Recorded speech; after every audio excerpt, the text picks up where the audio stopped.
A couple of years ago, my wife asked me to build her a checkout stand for her to take to her markets. She sells hats and knitwear. So we put something together, and now I'm going to show you how to build it for yourself. The plans are available in my Etsy shop, link in the description.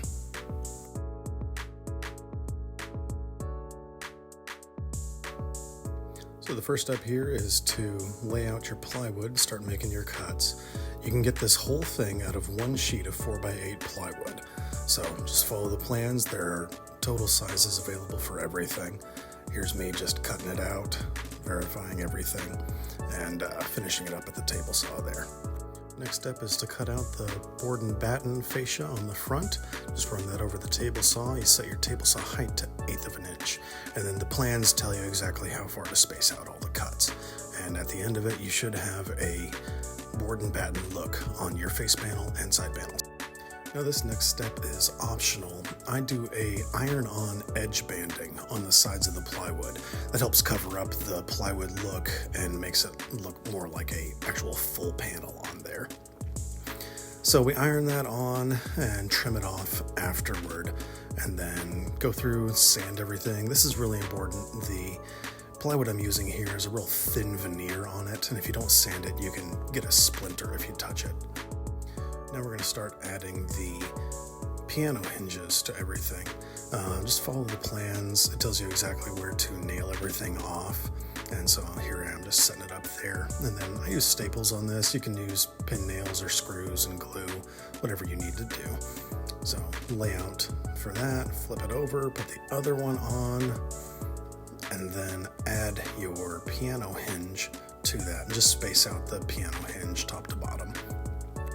So for this next bit here, I just use a block to kind of make sure that my side panel and face panel are in the same plane. We want it to sit flat on the ground. We don't want it to rock around. So kind of just put one screw near the top and near the bottom of the piano hinge for now.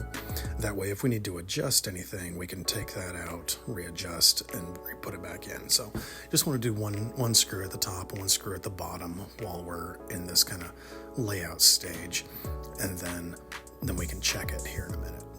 Okay, so yeah, I have a little spacer back there just to hold it up off of the face panel a little bit. Get that second screw in there. Again, just do a couple of screws at the top, a couple at the bottom. That's what it should look like.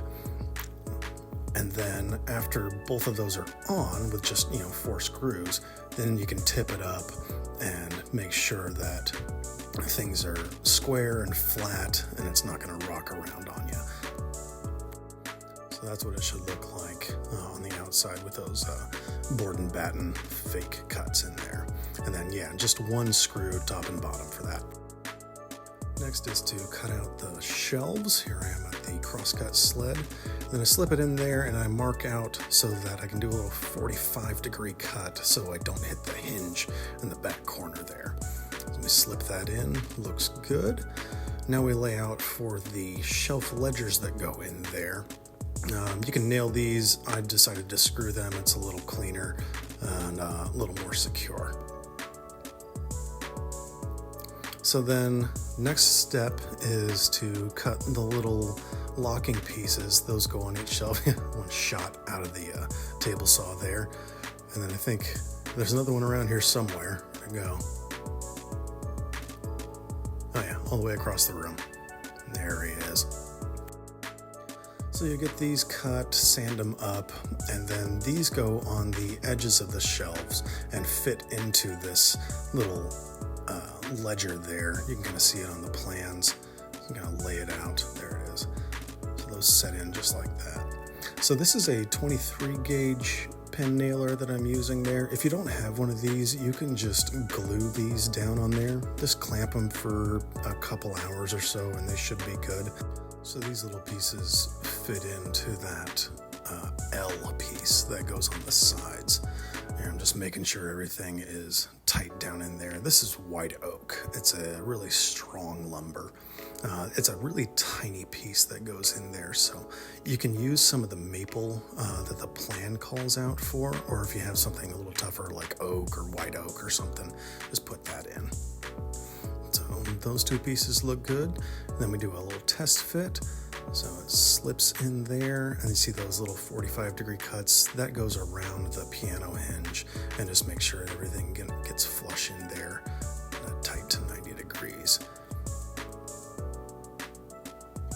So that's how it should interlock in there, and that keeps your sides from wandering around on you, so they don't open up too far.